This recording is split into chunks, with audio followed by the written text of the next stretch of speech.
In Dublin City, we have one of our biggest villains is the hotels. Hotels are great because it brings people into the country. Yes, people obviously need somewhere to stay when they want to explore the Irish culture. But we have loads of hotels in Dublin, and every time there is construction in the city centre, it's a new hotel. But that's grand enough, but all the times where they're building, it's usually an artist studio or a gallery or something artsy that has been gone because they can't pay for it, because again, the prices just keep going up. Or it's like a bar or a nightclub, something that literally tourists come to Dublin to see. All of them are being eradicated and replaced by hotels. So it's going to get to the point where we have nothing but hotels, so where it's constantly enticing people to come in and explore our culture, but those same hotels eradicated the culture in the first place, so there's nothing to explore once you're here. So it's like a weird paradox, and is there a solution? Not really, because yes, hotels are our worst enemy, but then we have another thing called, which is these apart hotels. So because the rent is horrendous in Dublin, I pay $650 plus bills, which is good. Like usually people pay like $1,000 on their own. Yeah, I'm very lucky to get that. But even at that, I'm 22. I still feel like a baby. I am not ready to be an adult. Like, and I'm still having to work every day to try and basically live my life. And like if you got all my expenses on paper, or anybody lived in Dublin and just wrote on paper, you think we're all millionaires and we live the biggest bougie luxury life. But then you come in on the first day, you think, that's a lie. It doesn't look like it, doesn't feel like it, but it would seem like it because it's so expensive. Actually, the hotels are bad enough, but these are even worse because a lot of people, because they can't find a house or an apartment, they're resulted then they have to stay in apart hotels like this. But these have no renters' rights. In a hotel, in an apartment or a house, sorry, you have a renter's right. These are worse because they charge you an arm and a leg, but also at a moment's notice they can kick you out. There was an intern at our company, Alternative Dublin, called Casey from USA. He was here last year, and even before he came here, he spent months trying to find accommodation and couldn't. No one would take him, and he wasn't rich by any means, but he literally had to live here. So all the money he was making, the small money, he actually made no profit being here. All he got was experience because all of his money had to go into living here. You would think then people would say, would they not just build more houses or kind of build out? There was a ban on building above 6 stories in Dublin. They wanted to keep the skyline, and Dublin at that point, or this point now, it's built out to the max that now Wicklow is Dublin. Like there's nowhere to go because we've gotten to the border. So they kind of repealed the height kind of limitation. Now you can build higher than 6 stories, and the first construction of doing that will be a hotel on O'Connell Street as well, right beside the Spire. So the Spire is this biggest thing now. We're going to have a massive skyscraper there that's going to take away from the skyline. And it's a hotel. Sorry? Do you know how many floors? I think it's definitely over 20. Yeah. So, although it's good that they kind of took away the height restriction, I feel like they should have just upped it a bit to like 10 stories instead of like just taking it away. Because yes, we do need more room. So yes, build up in places. But then they should be strategic. Now they're going straight away to O'Connell Street. Like that's going to be such an eyesore because it's literally centre.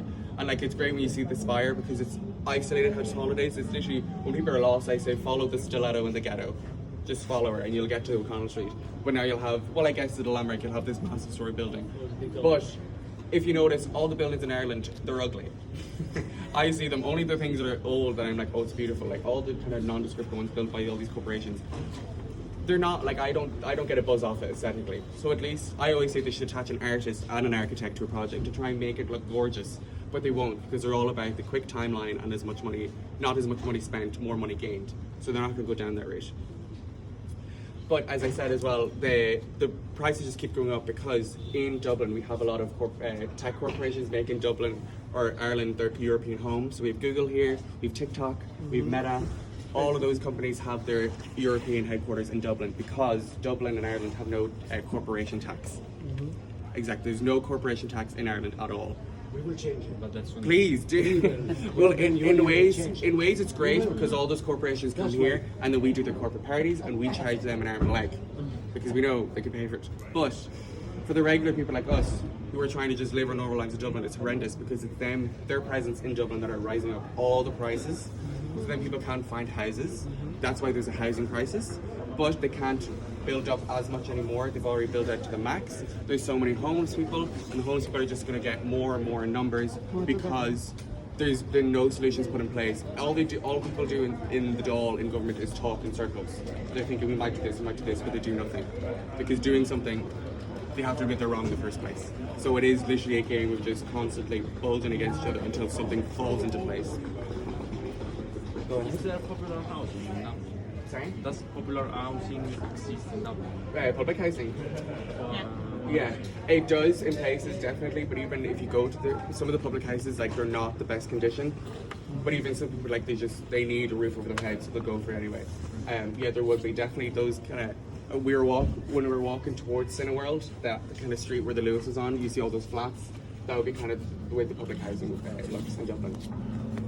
There was actually, if you ever heard, there's a pub up in Smithfield called the Cobblestone, and it is a really, really famous Irish pub. It's been there for years, and it always has lovely live Irish music. It's always busy, but they actually were targeted by a massive hotel company. The hotel company bought the building, and they were evicting them because they wanted to convert it into a hotel. And Irish people just had enough. They were so sick of it, especially then. Like they made it personal. They were coming after the Cobblestone, a pub that is so beloved in Irish history.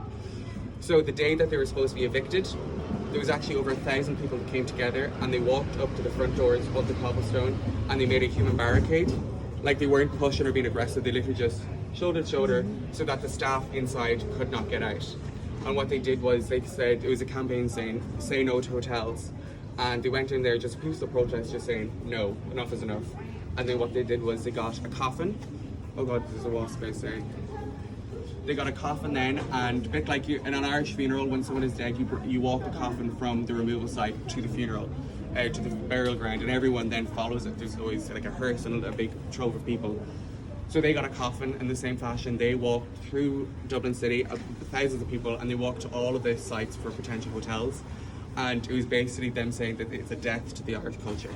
They're burying the Irish culture because that's what you're eradicating by putting these hotels in there. Even Temple Bar, if you're in... Did he got built at the end? Oh yes, so that actually, the hotel company dropped out. That's the first time it actually happened in the Cobblestone. The Cobblestone was fine. Okay, I was like, what happened to the Cobblestone? But even if any of you ever... Sorry, What was it, sorry? The coffin array? Sorry, what? The coffin demonstration? Oh yes, when it was I think a year or two ago. Okay. Yeah, it was in the definitely the last 5 years, kind of at the end of COVID time, because that's when all like Dublin was kind of opened again, and everyone was kind of like, okay, business time, let's get the plan working. But even if any of you have ever been to Fibbers down by Parnell Street, Fibbers, the Green Room or the Living Room, Murphy's, all those pubs, they share a smoking area. It's the best smoking area in Dublin. It's massive. They were trying to build a hotel there. And I'm not sure if it's going through. The last I heard, it was still kind of limbo area. But that's a place, like, it's so beloved. All of us scene and punk kids, whether we're not in Temple Bar or in Fibbers, like, it's our place, it's our mecca. We need a place to come together to feel weird and not be judged. So them trying to take away from us, we are absolutely furious. So hopefully that's not going to happen. And then if any of you are in Temple Bar, you know the lovely Merchants Arch that you walk through, and you always get the smell of the bubble waffles? Yeah. They're trying to get rid of that and put a hotel there. Wow. So all of these places, even in Temple Bar, if you were there in Temple Bar's like heyday, when it was the best it's ever been, you wouldn't have seen a McDonald's, a Tesco, or a Little Aldi, or anything like that. All it would have been was an artist studio, then a bar, So another there's studio. McDonald's there right now?